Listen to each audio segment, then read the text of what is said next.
One of the biggest things I see sellers misunderstand is timing. How long the process actually takes from I want to sell my house to I've got a check in my hand. I've even seen experienced sellers get this wrong, which you can understand. You go years between selling houses. But this will be a really helpful exercise if you have a hard time you need to sell your house by. So let's break it down step by step. So to make the math easy, let's say today is January 1st. And today you decide to sell. So every seller should do some prep to get their house ready to sell. So phase 1 is getting the house ready.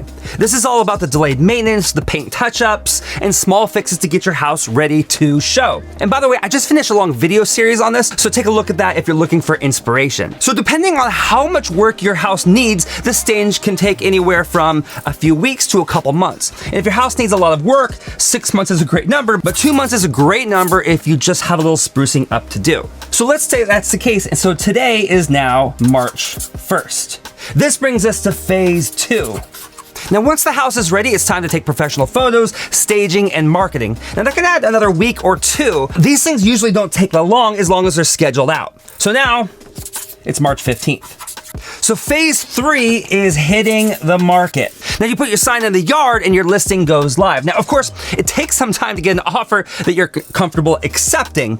Now, fortunately, we have data on this and it's called days on market. That's the average days it takes in your area for a home to go from for sale to an accepted offer. You can look this up easily online or ask your local agent for local stats. Now, this depends on many things. Obviously, the condition of your home and the strength of your market you're in. Now, obviously, a more desirable neighborhood, your house is going to sell quicker. And if your house is priced above what the market will bear, well, it'll take longer, if ever, to sell your home. But that's a separate video. Again, some are going to be shorter and some are going to be longer. But let's say in this scenario, it takes 45 days after you go to market. And that puts us at May 15th. So for sale sign went in the yard on March 15th, it took until May 1st to get an accepted offer that you're happy with. Once you accept an offer, the buyer starts the escrow period. The inspections, the appraisal, the loan approval, all of it. And by the way, there's a caveat here. There's an assumption that the first offer you accept is going to be the offer that gets you across the finish line. And unfortunately, that's not always the case. And that's what's called back on market. And you might have seen that on listings. And back on market means a deal fell apart and kind of resets this timeline. And back on markets are on the rise, so you can ask your realtor what it is in your neighborhood. But let's give you the benefit of the doubt and assume that your first deal works out.